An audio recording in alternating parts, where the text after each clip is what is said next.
Bonjour, je suis ravi de vous retrouver pour cette 7e capsule sur notre chaîne odyssée.com.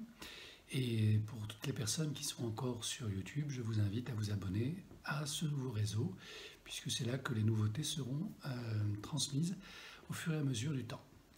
Donc merci de votre confiance, merci pour les plus de 30 000 abonnés sur YouTube, et j'espère autant sur Odyssée.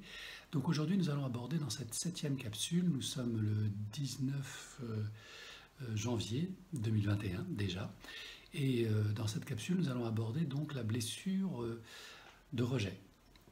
La blessure de rejet est la première blessure que je souhaite aborder pour une raison assez simple, puisque cette blessure intervient en général au moment de la conception, c'est-à-dire avant même que la maman soit enceinte et que l'enfant n'apparaisse.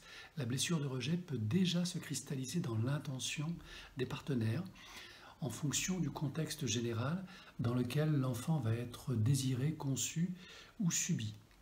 Dans les couples où l'amour n'est pas suffisamment présent, dans le cas de violences sexuelles, dans le cas de grossesse non désirée, on peut tout à fait comprendre que la blessure de rejet peut s'installer avec son corollaire qui est le déni.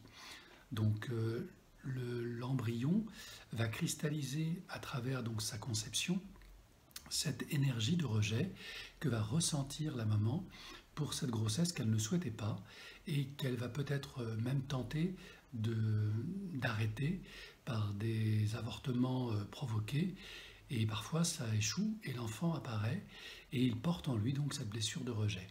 Donc bien souvent les personnes qui souffrent de cette blessure de rejet ont tendance à rejeter les autres sans savoir pourquoi ni comment. Leur inconscient les alerte sur cette blessure qui n'est toujours pas sublimée, toujours pas acceptée, comprise, digérée.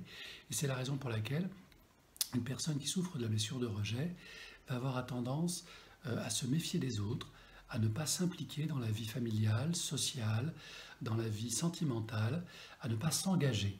Ce sont là des critères qui vous permettent de découvrir et de reconnaître cette blessure de rejet, puisque donc pour se protéger, le psychisme de la personne va considérer qu'elle n'a pas sa place dans sa famille, dans cette société, dans ce monde, et sans savoir pourquoi, elle se sentira toujours en marge. Donc, toutes les personnes qui souffrent de cette blessure de rejet n'ont pas vocation à échouer dans leur vie, bien évidemment. Elles peuvent même parfois avoir des vies brillantes, avoir des vies artistiques, des vies très créatives, tout simplement parce que, étant en marge, elles ont aussi des sensibilités, des capacités de connexion qui leur permettent d'apporter des nouveautés et donc de faire grandir le collectif. Néanmoins, et malgré ces succès, elles peuvent se sentir malheureuses car toujours en marge de leur vie, en marge de la société, en marge de l'amour. Donc cette blessure de rejet qui est profonde et qui intervient avant même la conception est très difficile à guérir ou en tout cas à sublimer. Pourquoi? Puisque au moment où cette blessure de rejet s'installe, il n'y a pas d'embryon, il n'y a pas de nourrisson, il n'y a pas de conscience. C'est la raison pour laquelle les symptômes de cette blessure que je vous ai évoqués vont donner à l'accompagnant et au thérapeute des indices pour comprendre qu'il va falloir travailler sur un plan symbolique, c'est-à-dire non pas sur des souvenirs, des mémoires, mais bien sur une interprétation émotionnelle du ressenti énergétique de la blessure de rejet. Donc le thérapeute va créer ces symboles avec bien sûr la collaboration de la personne, et la personne va elle-même modifier ces symboles sous hypnose, sous PNL, sous sophrologie ou en état de méditation. La personne qui souffre de cette blessure de rejet va pouvoir transformer son imaginaire symbolique et en transformant le symbole progressivement et selon un accompagnement rigoureux, permettre de sublimer cette blessure pour en faire un atout. Car bien évidemment, si vous avez souffert de rejet dans votre vie et que vous avez vous-même rejeté beaucoup de gens, eh bien sachez qu'on peut guérir de cette blessure en la sublimant.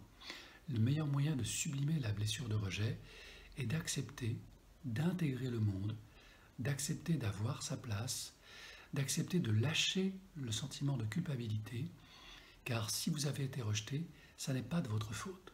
Quoi qu'il ait pu se passer dans l'histoire de votre famille, dans votre propre histoire, vous avez été manipulé par cette blessure de rejet. Et c'est la raison pour laquelle en prendre conscience aujourd'hui, est la première étape de libération. Aucune culpabilité. Vous avez fait ce que vous pensiez être le mieux à chaque instant de votre vie.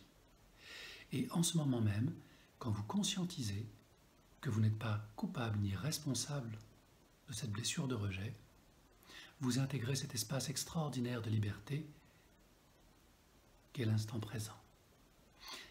Et dans l'instant présent, tout va bien. Merci.